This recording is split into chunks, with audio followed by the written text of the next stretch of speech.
수요일 금요일 기도에 계속적으로 요한복음을 통해서 우리가 믿음이 무엇인지 올해 열심히 달려가고 있습니다. 여러분 정말 믿음으로 사는 삶이 올해 되기를 원하는데요.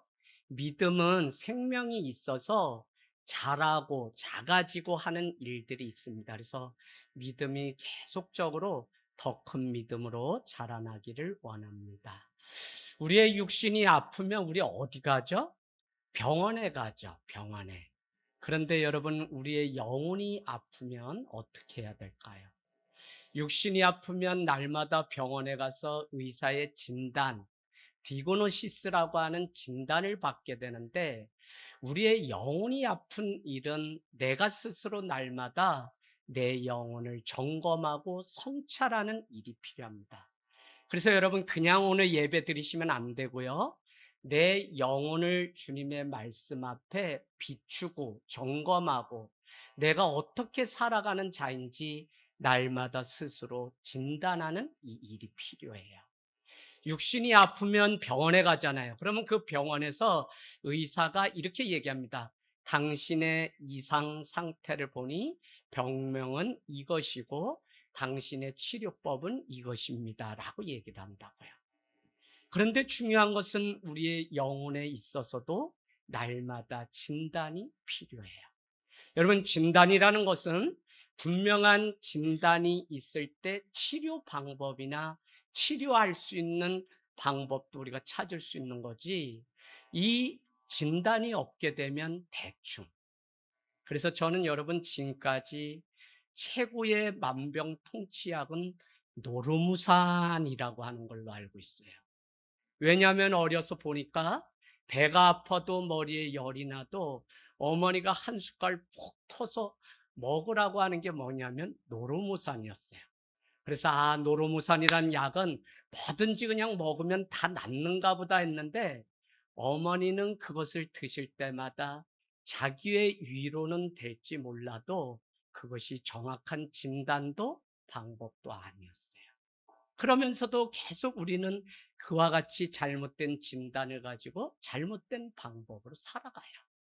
뭐에 대해서 그렇냐면 우리의 영혼이 자라고 성숙하는 데 있어서 자기의 영혼의 상태를 날마다 내 내면을 들여다보고 내 믿음의 상태를 볼 수 있는 진단이 필요한데, 이게 먼저 선행되지 않으면 아무리 열심히 하고 아무리 다른 방법을 써도 그것은 근본 문제를 해결하는 방법이 못 돼요. 그래서 신앙을 20년, 30년 해도 내 믿음이 만일 제자리 걸음에 있고 기쁨이 더 이상 있지 않다면, 우리는 오늘 이 예배를 통해서 내 믿음을 다시 진단해 봐야 돼요. 특별히 여러분께 늘 강조하지만 떠밀려서 신앙생활하면 절대 오래가지 못하고, 여러분이 자발적으로 주의 은혜 앞에 나오는 그 예배자가 되었으면 좋겠다는 말씀을 늘 드리는 이유는 다른 것이 아니에요. 여러분, 이 진단을 자기 스스로 늘 하지 않게 되면 많은 사람들은 다른 데서 이유를 찾거나 환경 아니면 다른 사람을 원망하는 일이 돼서 상처가 되어 여전히 진리가 우리를 자유케 하는 이 믿음에 이르지 못하는 경우를 우리는 늘 봐요. 그래서 이 진단이라고 하는 게 우리 믿음 가운데 너무 필요하다는 거예요. 영혼의 이 문제가 진단되어서 바른 처방이 되지 않으면 날마다 목마름으로 살아가기는 교회 다니나 안 다니나 똑같기 때문에, 뭔가 우리가 생명의 그 생수의 강을 우리가 건너야만 우리는 목마르지 않은 수가성의 여인이 예수님을 만났을 때 항아리를 버려두고 그 인생을 걸만한 인생으로 바뀌었던 것처럼, 그런 인생이 올 한해 우리가 되기를 원해요.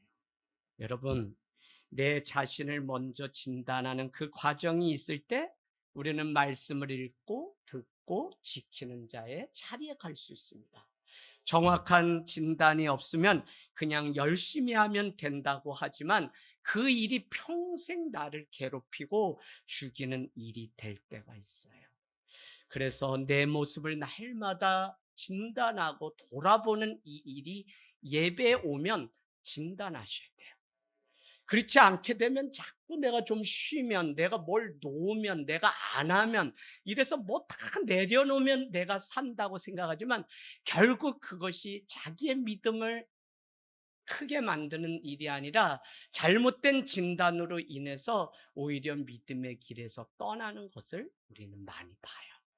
여러분, 오늘 우리가 읽은 이 본문은 사실 지난주 우리는 오병이어 기적 사건, 5천 명이나 모였는데 먹을 것이 없다는 거예요. 그때 빌립은 재빨리 자기의 경험과 자기의 어떤 통념을 통해서 200데나리온이나 부족합니다. 더 있어야 됩니다라고 예수님께 말씀하였지만 그것은 철저히 그 이상을 역사하시는 주님의 능력을 보지 못했을 뿐만 아니라 지금 오늘 이 문제 가운데 내 옆에 함께 계시는 예수님을 보지 못하고 인간적인 방법으로 자기의 경험으로 이 문제를 해결하려고 애쓰는 한 모습을 보게 돼요.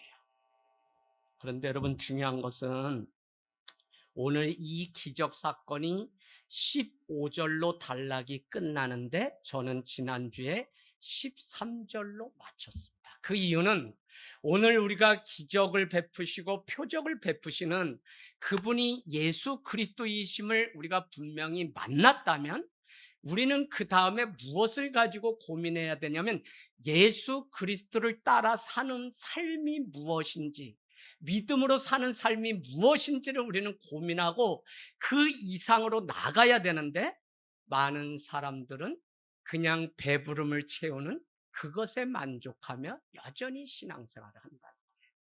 그래서 여러분, 오늘 이 사건 통해서 임금, 세상의 임금으로 삼으려고 오늘 14절은 뭐라고 얘기하냐면 선지자 중에 한 명이다라고 무리들이 말을 하지만 결국 15절에는 그를 임금으로 세우려고 하는 이 무리들의 모습을 보면 그들의 잘못된 이해가 얼마나 신앙을 왜곡시키는지를 우리가 봐야 돼요. 그래서 여러분, 삶은, 복음은 실제 우리 가운데 있다면 믿음은 뭐냐면 믿음으로 사는 삶이 중요한데 오병이어의 기적을 통해 살아계신 주님을 보여줬는데도 결국 그들의 삶에는 유령으로 보이는 예수님, 배 한가운데서 여전히 내 인생을 두려움을 주는 현실과 문제 앞에서 살아가는 그 삶의 문제가 우리에게 있다고요. 그래서 믿음은, 이 복음은 항상 배부름으로 만족하는 게 아니라 이 배부름은 여러분 이제 영원한 배부름을 위한 시작에 불과하지 이것이 완성이 아니에요. 그런데 많은 사람은 육신의 이 배부름으로 그냥 이것이 이미 완성된 양 생각하기 때문에 그 다음에 있을 믿음의 삶을 우리가 걷지 못해요. 이해되시죠? 그래서 여러분, 오늘 이 배가 큰 파도와 어떻게 해요? 바람 가운데 출렁이 때 제자들이 노를 저어 가다가 두려움에 빠진 이 일은 다른 사람의 일이 아니라 우리의 현실이고 이 일이 우리의 믿음과 직결돼 있다는 사실을, 어떤 사람은 병마와 어떤 사람은 죽음의 문제로 어떤 사람은 뭐 금전적인 문제로 많은 문제들이 우리를 두렵게 하는데 사실은 이 두려움이 우리를 더 믿음의 사람으로 살 건지 말 것인지를 훈련받는 훈련의 광야라고. 그래서 오늘 우리는 이 14절, 15절이 너무 중요합니다. 여러분, 오병이어를 경험한 제자들의 모습은 지금까지 수도 없는 기적을 보았죠. 물이 포도주가 되는 사건을 보았죠. 한밤에 니고데모가 와서 예수님 만나서 변화되는 일을 보았어요. 그런가 하면 왕의 신하의 아들이 고침받는 일들 보았어요. 그런가 하면 4장에는 뭐라고 돼 있죠? 수가성의 여인이 예수님을 만나서 항아리를 버려두고 예수를 전하는 자로 바뀐 것을 우리는 보았어요. 그런가 하면 지난주는 우리가 어떻게 해요? 떡 5개와 고기 2마리가 5천 명이 먹고도 12광주리가 남는 사건을 우리는 보았어요. 이것을 우리는 표적이라고 이야기하며 표적은 어떤 것을 드러내기 위한 사인이다라고 했기 때문에 표적 자체가 중요한 것이 아니라 그 표적을 가능케 하신 분 예수 그리스도를 만나는 일이 너무 중요해요. 자, 그렇다면 오늘 이와 같은 수많은 일들을 통해 예수 그리스도와 만남이 있는데 이것이 하나의 과거의 무용담이거나 예수님을 위해 산 적이 있다고 말하는 일로 치부하고 만다면 우리는 더 이상 먹고 마시는 그 이상을 삶을 요구하는 거기에 가지 못해요. 오늘 육신의 배 부름을 채우시는, 그러니까 오늘 이전까지는 배고픔의 삶이었다면 현재는 뭐냐면 배부름의 삶인데, 그러니까 배고픔과 배부름 사이에 있는 이 사건 가운데 우리는 오늘 배부름을 경험한 그 이상의 삶을 우리에게 요구하시는데 거기까지 가지 못한다고요.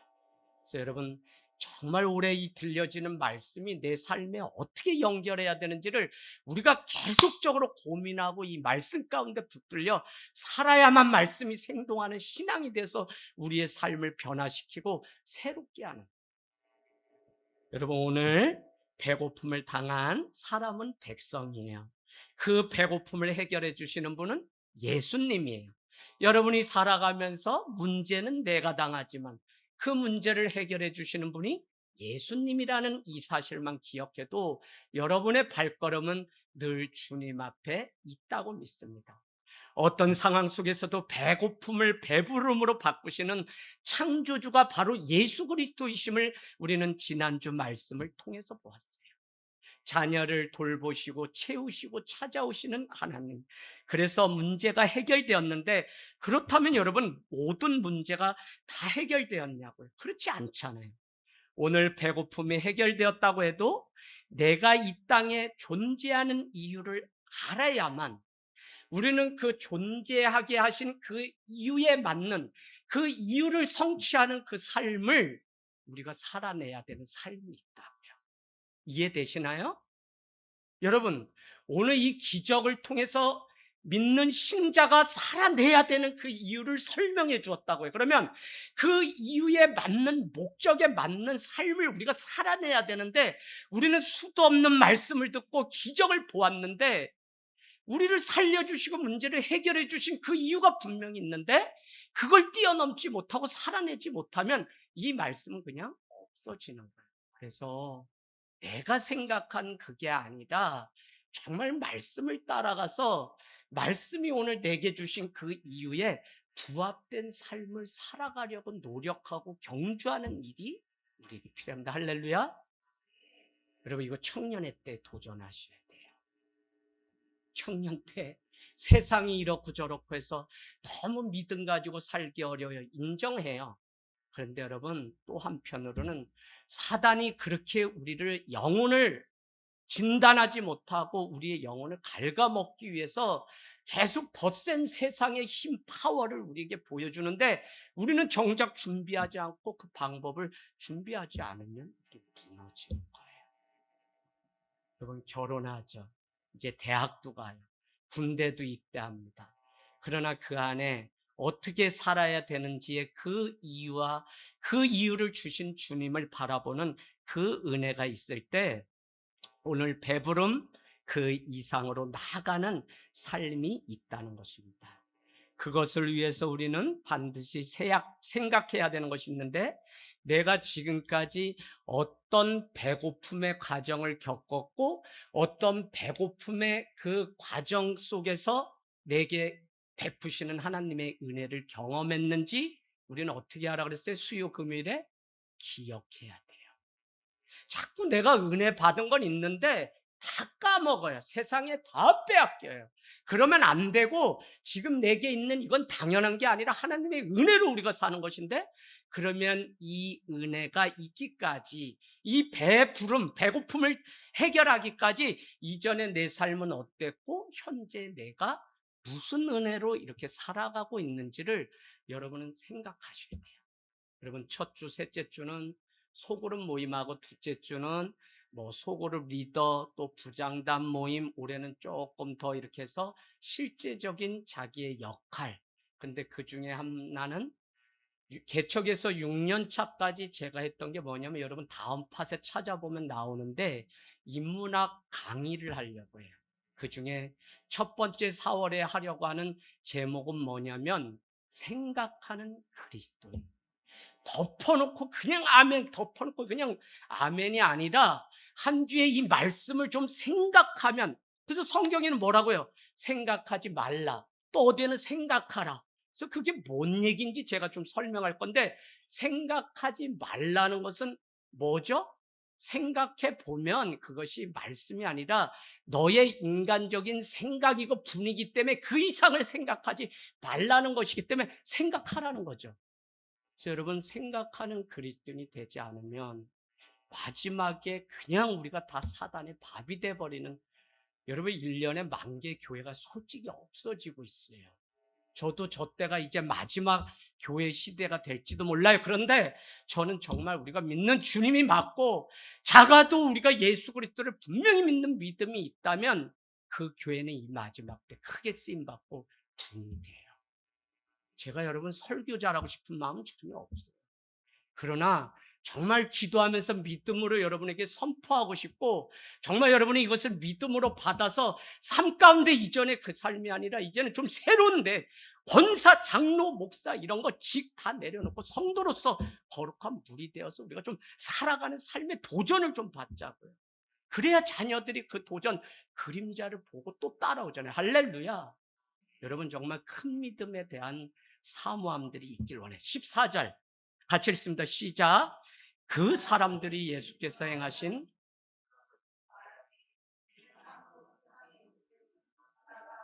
아멘. 지난주 우리는 요한복음만이 특별하게 그 지명을 언급하는 게 있는데 뭐라 그랬어요? 디베랴 바닷가.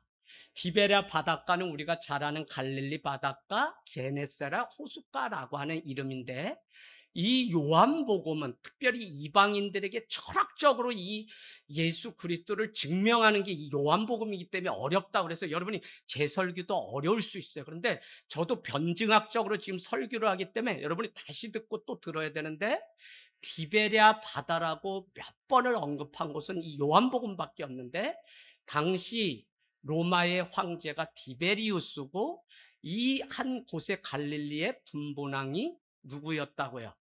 헤롯이었고, 헤롯은 당시 황제였던 디베리우스에게 아첨하기 위해서 그 지명 이름을 갈릴리 바다라고 하지 않고 디베랴 바다라고 했다고요.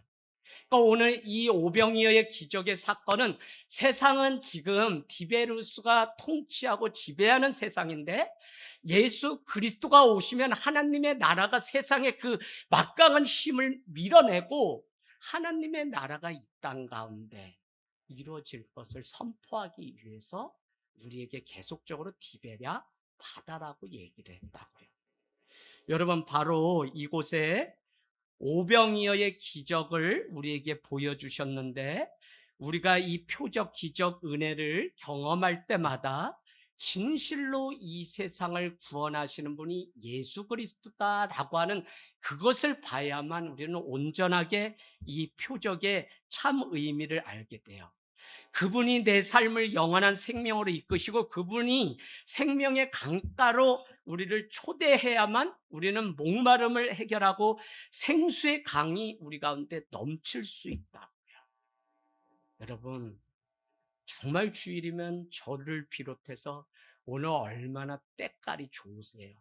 머리도 볶고, 또 아주 우리 정경아 권찰님, 안재욱 권찰님, 또 누가 했냐, 이경학 목사님, 세트로 아주 봄맞이 명절을 보내냐고 머리를 다 지지고 볶고 했는데, 저도 금요일 날은 미용사가 잘 만져줘서 누르고 붙이고 해가지고 집사람이 여태까지 볼 때 최고 낫대요. 근데 오늘 아침에 그래도 주의로 해야 되니까 그 머리 떡이 되면 안 되니까 제가 다시 했더니 옛날 그 이봉춘으로 다시 돌아가서 죄송한데, 저도 좀 여러분, 여러분도 이 화장을 하고 잘 이렇게 해서 오셔요. 비빔밥을 턱 하시는데, 준비하시는데 우리 이승수 집사님 정장 코트 입고 점잖게 김을 하나하나 뜯으시는데 오늘 먹을 수 있나 하는데 참 신사처럼 멋있게. 근데 여러분, 죄송한데 주일이면 여러분이 막 잘 꾸미고 오는데 그 잘 화장된 그 안에 있는 상처를 늘 보게 돼요. 여러분 여기 앉아서 솔직히 여러분 찬양하고 손 들고 다 액션해도 저분이 딴 생각하고 있고 무슨 근심하고 여전히 세상 가지고 와서 아유 이 눈에 아무 증거 아니해도 이거 열심히 해요. 뭐가요? 자기가 근심이 있을수록 이거 털어내냐고 막 이러는데 눈 초점을 제가 맞추려고 아무리 해도 생각에는 자기 생각 가지고 와서 그래서 오늘은 특별히 그런 사람이 10명이 넘어서 침묵의 기도를 했어요. 여러분 진짜 그래요. 그럼 무엇이냐면 우리가 신앙의 연수도 있고 그런데 여전히 해결되지 않는 목마름이 우리에게 있어요. 그런데 더 큰 일은 오늘 14절에는 참으로 그가 세상에 오실 선지자다. 근데 이 선지자는 엘리야나 제2의 모세를 꿈꿨다고 지난주에 말씀드렸어요. 그런데 더 놀라운 일은 15절에 그러므로 많은 무리들이 예수님을 억지로 잡아다가 세상의 임금으로 삼으려고 하니까 예수님이 어떻게 했다고요? 산으로 올라갔다는 거예요. 저는 오늘 우리가 삶은 아는 것에 그치지 않고 살아낼 때 우리 삶의 변화가 있고 그 변화는 누구나 다 볼 수 있는 영양수가 되고 누군가는 그 삶을 보면 대신 그 사람을 통해서 생명수를 맛보는 저는 오늘 사모님 기도해 주시는데 너무 좋았어요. 얼마나 저 발음이 아나운서 하면 딱 좋겠어요. 또박 진짜 이경 목사님 장가 잘 갔어요. 맑게 깨끗해졌어요. 오늘은 아침에 왔는데 저는 제 머리 괜찮다고 하고 왔는데 실패지만 이경호 목사님 보세요 여러분. 딱 짧게 해가지고 이렇게 가르마를 어떻게 다르게 했는데 사람 괜찮아졌어요. 졸업식 준비를 일주일 전에 벌써 한 것 같아요. 사모님 기도가 오늘 마음의 감동이 있었어요. 여러분 우리의 최대의 적은 무엇일까요? 우리가 살아가는데 최대 적, 최선의 적은 무엇일까요? 그거는 차선이에요. 우린 살아가다 보면 안 되기 때문에 차선을 선택하면서 사는데 차선은 최선에 거의 다다르긴 하지만 완전한 방법은 아니라고요. 예를 들어보면 내가 남한산성에 맛집이 유명한 집이 있거든요. 그래서 거기에 아내랑 막 갔다고 쳐요. 그런데 사람들이 줄이 너무 많아서 초원의 집에 들어가지 못하고 그 뭐죠? 무슨 집이죠? 초원의 집이 뭐로 유명하죠? 성남 분들 뭐요? 예, 삼계탕. 네, 삼계탕 유명한데 그래서 못 먹고 그냥 왔어요. 그러면 여러분 그냥 할 수 없이 돌아오긴 했지만 이게 차선을 선택할 수밖에 없었다고 해도 직접 먹어본 사람하고 먹어보지 않고 마당만 밟았다 다시 돌아온 사람은 천지 차이. 그러면 먹지 않은 차선의 사람들은 얼마나 또 이바구가 강한지 마치 먹어본 것처럼 줄이 얼마나 많이 있는지 한 번 먹으려면 집사님 진짜 힘들어요. 마치 상상의 날개를 펴며 자기는 먹어본 사람처럼 얘기하는데 중요한 것은 그거는 최선이 아니고 차선이라고요. 그러니까 우리의 예배가 우리가 믿음으로 늘 사는데 말씀을 정말 먹으려고 우리가 애쓰고 수고하는 이 노력이 우리 안에 최선이 되기를 원합니다. 그때 우리는 상상 속에 있는 선지자가 아니라 임금이 아니라 그가 누구인지 분명히 알기 때문에 우리는 자신들을 위해서 힘써줄 그 세상의 왕이 아님을 우리는 알게 돼요. 그러니까 얼마나 이 일이 말이 되지 않냐면 예수님은 임금으로 삼으려고 할 때 그들을 두고 본인은 산으로 가고 제자들은 바다로. 그 이유는 세상의 무리와 제자들이 동조해서 같이 가는 걸 원하지 않으셨기 때문에 그래요. 여러분 급히 다시 혼자 산으로 떠나가시는 이 모습을 보면 우리의 신앙이라고 하는 게 우리는 뭘 생각할 수 있냐면 신앙생활 하잖아요. 예수님 우리 기도도 해요. 그러면 우리가 기대라는 게 있거든요. 오늘 이 무리들은 이 로마의 지배로부터 그가 정말 우리를 구원해 줄 세상의 임금 헤롯의 디베리우스보다 더 강한 임금이 되기를 원하는 기대가 있다고요. 근데 신앙은 뭐냐면 내가 기대하는 그 이상의 것을 만나고 봐야만 우리가 열린 마음으로 주님이 지금도 우리 가운데 성령님이 막 역사하시는데, 그래서 소그룹지에 있어요. 성령님을 마음으로 좀 열어놓고 모시는 한 해가 되자고 해놨는데, 그게 없게 되면 내 경험, 내 지식, 내 기대를 뛰어넘지를 못해. 하나님은 누군데 그 이상 오병이어 먹이면 그냥 끝나는데 다 먹이고도 12광주리가 남을 정도의 일을 하시는 하나님인데, 우리는 내가 기대하고 그냥 그 정도만 원해요. 그러니까 여러분, 계속적으로 우리가 지금 도전하는 거예요. 내가 그동안 신앙생활하고 알았던 그 하나님, 나에게 은혜 주셨던 그 하나님, 그것을 뛰어넘어서 그 이상의 삶을 살아드리는 일들을 좀 해보자고요.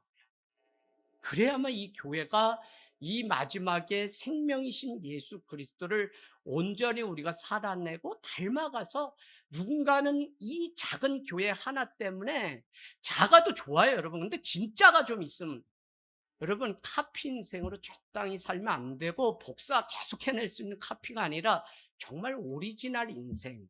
그래서 누구의 문제가 아니라 내가 정말 예수 그리스도의 형상을 닮은 오리지널 인생이 돼야만 교회도 그렇고 믿는 자의 영향력이 드러나요. 여러분, 결국 자기 기대 이상으로 생각하지 못하기에 예수님을 버리게 돼요. 누가? 제자들도 그렇고 여기 있는 무리들도 구경꾼처럼 소문 듣고 따라만 다니다 마는 거예요. 이만큼 신앙생활은 이해와 기대를 어떻게 정해놓고 열린 마음으로 듣느냐가 중요한데, 그렇지 않으면 우리는 계속 자기 거 가지고 와서 이게 맞다고 고집하면 우물한 개구리. 그러면 신앙생활 나중에 구원받냐? 저는 대답 못해요. 정말 예수 그리스도가 그 안에 있을 때 구원받는 것이지, 내 경험. 여러분, 다 왜 자꾸 큰 거 얘기해요? 거기에 편리해요. 근데 우리 편리한 걸로 살질 않아요. 조직과 시스템이 있어요. 왜 하늘땅교회가 자금을 계속, 아이들 중고등학교 되면 다 떠나버려요. 그나마 작은 교회가 그 아이들을 끌어안고 연락하고 뭐하니까 100여 명의 아이들이 있는 것이지, 여러 큰 교회 제가 1년이면 100명씩 전도를 했는데 그 아이가 다 누구냐면 권사님, 장로님 자녀들이었어요. 왜 떠나요? 큰 교회는 따라오는 사람만 데리고 가고 안 돼. 그런데도 여전히 큰 거, 이전에 내가 경험했던 그게 신앙의 전부라고 착각하고 살기 때문에 그 이상의 삶으로 변화되지 않는 안타까움을 늘 봐요. 여러분, 아직도 조국 교회는 계속 큰 교회, 아직도 뭘 하고 쏟지 맙시다. 다 놓고 가야 되고, 더 낮은 자리로 나는 광야에서 외치는 소리라고 외쳤던 세례 요한처럼 늘 내려올 준비를 우리는 하는 자가 돼야지, 내가 모든 것 다 영광 누리려고 하면 하나님의 영광이 없게 돼요. 그래서 하늘 땅 교회도 다른 것 말고 예수 그리스도를 자랑하는 교회 돼야지, 뭐 목회자 한 사람이 뭐 어떻게 해서 영광 받고 이것도 원하지 않아요, 여러분. 전 여러분 정말 잘하셔서 여러분의 믿음이 칭찬받는 그런 하늘 땅 교회가 되기를 원합니다. 예수님은 그들의 생각을 이미 아시고 그들에게 떠나셨어요. 이전까지 배고프고 현재 배부름 사이에 있는 그들의 잘못된 진단을 예수님은 아셨어요. 땅의 선지자, 땅의 메시아, 땅의 임금으로 예수님을 대하는 그들은 온전히 예수님을 보지 못했어요. 그러니까 어떻게 돼요? 영원한 생명을 주시는 예수님이 여기 계신데 어떻게 해요? 영생과 가장 먼 선택을 하는 이 무리들의 모습을 봐요. 이런 교회 누가 계셔요? 예수님 계시고, 우리 심령에 누가 계세요? 예수님 계시고. 이게 기준이 안 되면 시험이다, 삼단이다, 다 매일 그렇게 우리가 살아가요, 세상에. 그런데 영원한 생명을 주시는 분이 이 오병이어 사건 가운데 계셨는데, 예수님은 정작 보지 못하고 빌립이 200대 내려오냐 더 있어야 됩니다 라고 예수님과 함께 동행하지 못했던 모습을 우린 지난주에 보았는데, 오늘 영원하신 예수님이 여기 있는데 우리는 잘못된 판단과 선택으로 영원하지 않은 것을 선택할 때가 있다. 여러분, 인생 누가 안 살아줘요. 하나님 앞에 정말 내 문제를 가지고 어떻게 살아야 되는지를 우리는 늘 봐야 됩니다. 오늘 여러분 홀로 이제 산으로 가고 제자들은 노를 져서 가버나움 땅으로 가는데 불빛 하나 없는 어둠이 가득한 시간이에요. 예수님은 그곳에 없고 산으로 가셨지만 예수님이 하셨던 말씀을 가지고 노를 저어서 가요. 그게 16절에서 18절. 그런데 문제는 무엇이냐면 큰 파도와 그 바람이 그날 임했다는 거 18절에 보면. 그죠? 자, 우리가 고통이 여러분 깊어지면 우리는 어떻게 해야 되냐면 생각하라 그랬잖아요. 묻기 시작해야 돼. 질문해야 된다고요. 내 삶의 고통이 커지면 무엇이 문제일까? 또는 왜 이런 고통을 내가 당해야 될까? 내가 무슨 잘못을 저질렀을까? 등등 우리는 질문할 수 있지만 그 질문이 다가 아닐 수 있어요. 오늘 예수님께 무슨 잘못이 있고 하나님이 무슨 예수님은 그냥 그 사람들을 두고서 어떻게 산으로 피해서 기도한 것밖에 없어요. 제자들은 그냥 말씀 의지해서 노를 젓고 바다 한가운데 간 것밖에 없다고요. 그런데 제자들과 무리들을 분리시키고 산으로 가시고 제자들은 바다로 이렇게 보내셨는데 중요한 것은 뭐냐면 문제가 없는데 오늘 이 사건에 문제가 없는데 문제가 있는 게 문제라고요. 누구 때문에 생긴 문제가 아니라 지금 문제가 나에게 있다면 우리는 이 문제에 대해서 다른 뜻이 있는지 마지막으로 묻는 성숙함이 우리에게 있어야 돼요. 제가 말씀드렸어요? 예수님도 문제 없어요. 본인이 산으로 가셨고. 그 다음에 하나님도 같이 계세요. 문제 없다고요. 제자들도 그냥 노 열심히 저었어요. 그 문제 없어요. 근데 큰 파도와 바람이 불었어요. 그 문제가 없는데 지금 문제가 생겼잖아요. 현실은. 그래서 어떻게 하라고요? 우리 이 현실을 뛰어넘는 거는 팩트, 어떤 정보로 노를 어떻게 저어서 어디로 가면 산다. 이게 아니라 뭐라 그랬어요, 제가? 믿음으로 이 문제를 다시 해석할 때 이 문제가 해결됩니다. 그래서 믿음이 중요하다고. 서영이 할렐루야? 서영이 알지? 뭔 얘기인지. 진짜 믿음이 우리의 삶을 끌고 가요. 자, 그러면 그때 우리는 이렇게 자신에게 말을 해야 됩니다. 예수님 말씀대로 내가 따라갔는데도 불구하고 문제가 생겼다면 예수님의 말씀을 따라갔기 때문에 문제가 올 수도 있구나. 이걸 아셔야 돼요. 권사님 이거 되게 중요한 거예요. 예수님 말씀대로 살면 문제가 없다가 아니라 예수님의 말씀대로 살기 때문에 문제가 오기도 해요. 뭘 이걸 고민해. 남편이 왜 속썩이는데 나는 예수님의 말씀대로 사는데 그걸 살지 않기 때문에 문제가 온 거지. 이제 이해되세요? 그래서 문제가 생기면 시험이다 산단이다 이런 얘기 좀 하지 말라고. 그 문제 속에 하나님의 뜻이 있겠지. 내가 저기 트르키에 성지순례 갔더니 3일간 맨날 들려지는 말씀이, 저도 거기서 예배 끝나고 저녁 이경 목사님 계속 시험에 대한 내용만 계속 저러다가 3일 3번이나 시험이 왜 오나, 시험에 들지 않는 방 계속. 아니 나는 믿음에 대한 거 하는데 근데 이게 여러분 세상 말로 이게 짜고 치는 게 아니라 아다리가 딱 맞아. 뭐냐면 믿음이 들어가. 믿음으로 살려면 어떻게 해야 돼요? 시험의 문제 요놈 때려잡지 않으면 권사님 안 되잖아요. 그죠? 그래가지고 내가 없는 사이에 부흥을 시켜놔라. 저 김동호 목사님이 갑절로 부흥 시켜놔가지고 온 다음에 너무 많이 모여가지고 분리개척을 시킨 교회가 여기다 이렇게 얘기했는데 목사님은 계속 시험에 대한 얘기하니까 처음에는 왜 주제를 3번이나 이거 시리즈로 시험에 대한 거 하나 했더니 제가 없는 사이에 아주 시험을 다 때려잡아 놨더라고. 할렐루야. 할렐루야. 여러분이 막 댓글 단 거 보니까 즐거워했던 그거를 제가 알게 되었어요. 여러분, 우리가 살아가면서 하나님의 기적이 있는 그곳에도 하나님의 영광이 있지만 더 놀라운 것은 문제가 있는, 오늘 나에게 고통을 주는 거기에도 하나님의 영광이 있어요. 그래서 신자는, 성도는 그 문제 앞에 질문을 해야 되는데 그 질문이 여기에 하나님의 무슨 뜻이 숨어 있을까를 늘 묻는 성숙함의 자리까지 갈 수 있어야 돼요. 여러분, 이 과정은 우리가 정말 내 앞에 계신 하나님이 보이지 않는 고통을 당하는 때 정말 괴로운데 더 깊이 하나님을 위해 살고 싶고 그분이 보이지 않아도 그분으로 인해서 내가 살기를 갈망했는데 문제가 내 인생 가운데 생겨요. 근데 이 문제가 해결되지 않으면 의심이 바로 우리 가운데 찾아와요. 아까도 보니까 몇 명 의심하는 사람이 있더라고. 그래서 내가 침묵의 기도를 했어요. 아마 저를 의심한 것 같지는 않고 남편을 의심하거나 오늘 내가 가스레인지 껐나 안 껐나 그거 염려 근심하신 것 같아요.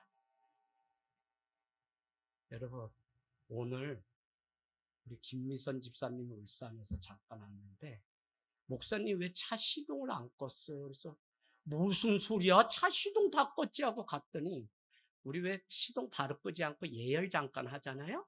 이경 목사님이 8시 반부터 10시까지 계속 잠깐 뒤에 끈다고 온 게 여기 오니까 돌봐야 되는 양떼 있고 막 이러니까 본인이 1시간 반을 잘 켜놔서 이경 목사님은 돈이 많아야 돼요.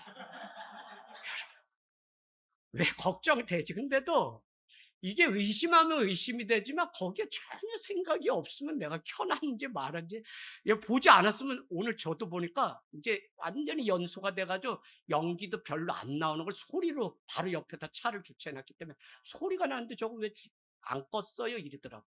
가봤더니 1시간 반째 차가 시동해서 안이 따뜻한 게 너무 좋았어요. 여러분 오늘 예수님께서는 아무 문제 없어. 우리의 이제 얘기예요. 시험이 오거나 문제가 오면 예수님께는 아무 문제가 없어. 하나님의 계획이 있으신가 봐. 나는 하나님의 말씀대로 살려고 하는데 그렇다면 하나님의 무슨 뜻이 있는가? 라는 생각부터 우리는 시작할 때 믿음으로 승리할 수 있어요. 예수님에 대해서 의심하고 단정 짓지 말아야 돼요. 제 자신에게 늘 묻는 것이 이런 거예요. 오늘 빨리 달려야 배가 그 당시에 빨리 달려 30km 정도 뭐 이렇게 달릴 수 있는데 노를 젓다면 아무리 빨리 노져도 10km. 그런데 큰 바람하고 이 바람이 불고 파도가 있으면 그 이상도 안 돼요. 그러면 제자들은 오늘 어떻게 됐을까요? 두렵죠. 칠흑같이 어두운. 그러니까 다른 복음서에는 그 바다 한가운데로 오는 예수님을 향해서 뭐라 그랬어요? 유령이 온다고 했다고요. 여러분 오늘 19절 제자들이 노를 저어 10여리쯤 가다가 예수께서 바다 위로 걸어 배에 가까이 오신 걸 보고 어떻게 했다고요? 유령 같으니까 두려웠다는 거예요. 여러분 제자들은 파도와 바람 때문에 두려운 게 아니라 오늘 유령같이 오시는 그분으로 인해서 두려움의 노를 젓고 있는 모습을 봐요. 사방은 칠흑 같고 어둡고 지쳐오는데 지금 두려움의 물결을 노젓고 있는데 자신들은 아무것도 할 수 없는 상황 가운데 다 죽게 되었을 때 그 가운데 예수님이 걸어오세요. 오늘 사람의 생각이 여러분 얼마나 중요한지 믿음은 이 생각이 중요한데 가만히 보세요. 왜 두려웠을까요? 미송아 왜 두려웠을까 오늘? 생각하고 한번 해보세요. 생각. 이 말씀 드리고 싶어요. 예를 들어볼게요. 자, 제 물컵이 만약에 이 보라색이다 라고 맞는 생각을 하면 상관없는데 내 물컵이 하얀색이다 라고 내가 생각하고 사는데 많은 물컵이 있어요. 그러면 어떻게 돼요? 내 물컵은 보라색인데 하얀색이라고 이미 규정 지으는 그 생각 때문에 보라색이 거기 아무리 있어도 우리 눈에 보이지 않아요. 이거 현상학이에요, 현상학. 이해되세요? 그러면 제자들은 지금까지 예수님이 바다 위를 한밤에 그것도 축지법을 쓰던 무슨 방법으로 걸어올 거라는 생각을 했다 안 했다? 한 번도 안 했으니까 그날 밤 자기 앞에 도와주기 위해 오시는 예수님이 유령으로 보였다고요. 그래서 여러분 우리가 가진 기대와 지금까지 통념, 지금까지 우리의 생각, 우리의 신앙 그 이상으로 우리가 열린 마음 가지고 가지 않으면 우리는 매일 그 이상을 보지 못하기 때문에 삶도 매일 그 자리에 머물러요. 어머니 이게 어려워요? 좀 이해되세요? 예, 오늘 처음 사이가 설교하는 거 들으시러 오셔서 어머니를 이해시키기에는 제가 모르겠어요. 하여튼 어머니가 눈 떠주셔서 감사하고 그런데 하여튼 까만 건 글씨고 하얀 건 종이니까 모르겠습니다. 자, 그래서 생각이 이만큼 중요한데 우리가 하나님의 능력을 경험하는 것은 생각의 그릇이 바뀌어야 돼. 그건 생각은 믿음의 생각이죠. 저는 여러분 안에 굳어진 지식, 상처, 과거 등 모든 것이 예수님을 더 깊이 경험하고 누리는 은혜가 되기를 원해요. 그렇지 않으면 이미 두려운데 예수님의 갑작스런 등장은 유령으로 보일 수밖에 없다고요. 한 번도 예수님이 그 바다를 밤에 걸어올 거라는 믿음도 생각도 하지 않았기 때문에 그들은 오늘 자기에게 찾아오는 이 일이 극심한 두려움일 수밖에 없다고요. 그래서 우리는 생각을 해야 되는데 무슨 생각을 해야 되냐? 여러분, 예수님의 최종 목적지는 우리에게 두려움이나 사망이 아니라고요. 예수님의 최종 목적지, 오늘 이 사건을 통한 최종 목적지는 평안과 생명을 주는 것이라고 우리는 문제가 있을 때 바로 우리는 생각해야 돼. 할렐루야. 예. 집사님, 이게 정말 믿어줘야 돼요, 여러분. 문제 생기기 전에 그때 우리 바로 주님의 최종 목적지, 오늘 이 바다가 파도가 치는 이 일의 최종 목적지는 나에게 평안. 오죽하면 예수님이 20절에 내니 두려워하지 말라. 왜요? 우리 인간은 두려워하는 존재인 것을 이미 아시고 예수님은 평안하라, 두려워하지 말라고 말씀하셨어요. 그런데 여러분, 이 두려움 있잖아요. 두려움을 달리 보세요. 성경의 신구약에 두려워하지 말라고 얼마나 이사야하고 뭐 여호수아하고 많아요. 근데 우리가 이 두려움을 통해서 통과해야만 우리는 진짜 하나님을 믿게 되고, 이 두려움을 통과해야만 우리는 하나님의 능력을 진짜 경험하기 때문에 그냥 인간적으로 우리를 두렵게 하는 게 아니라 이 두려움을 통해 더 큰 하나님을 경험합니다. 그래서 때로는 두려워하면서 기다려야 되고 뜻이 이루어지지 않고 홀로 외롭기도 하고, 때로는 광야 가운데 버려진 것 같이 나가 이 나이에 나는 뭐냐 뭐 이런 생각들이 우리에게 계속. 근데 그 두려움이 언제 오냐? 누군가의 죽음을 보았을 때, 누군가가 뭐 전쟁 가운데 일들, 누군가가 어떤 사건 사고를 보았을 때 우리는 두려움을 갖게 돼요. 그런데 그 두려움을 통해 우리는 오히려 창조주 하나님을 기억하게 돼요. 여러분, 마칩니다. 믿음은 온전히 깨닫고 온전히 만나야 돼요. 오늘 온전한 만남이 없는 기적은 두려움 가운데 캄캄한 바다에서 어떻게 살아가야 될지 몰라요. 그러나 이 두려움을 통과하고 특별히 축복의 학교에 우리가 입학을 하려면 두려움의 학교를 빨리 졸업해야만 우리는 축복의 학교에 들어갈 수 있어요. 그러니까 얼마나 큰 믿음이 우리에게 점점 세상이 더할수록 요구되는지 몰라요. 여러분, 이 남자가 내 인생을 보증한다는 그거 여러분 웬만한 믿음 아니면 결혼 못해요. 저도 누이가 셋이나 있는데 한 사코 공통점 뭐냐면 며칠 전부터 불안해. 청첩장 뭐 살집 다 얻었는데 저한테 이런다? 그냥 나 도망갈까 봐. 누나, 뭔 일이야? 엄마, 아버지 큰일 나. 누나, 왜 그래? 내가 막 붙들고 농에 가두다시피 해가지고 결혼을 3명을 시켰어. 그러니까 믿음이 없으면 계속 두려워. 그런데 두려움 가운데 또 믿음을 드리는 그 모험을 통해 통과하면, 오늘 우리가 당하는 이 문제 두려워요. 그러나 이걸 통과하면 그곳에 주님의 최종 목적지인 평안과 생명을 얻는 일들이 우리 가운데 있을 줄로 믿습니다. 아멘.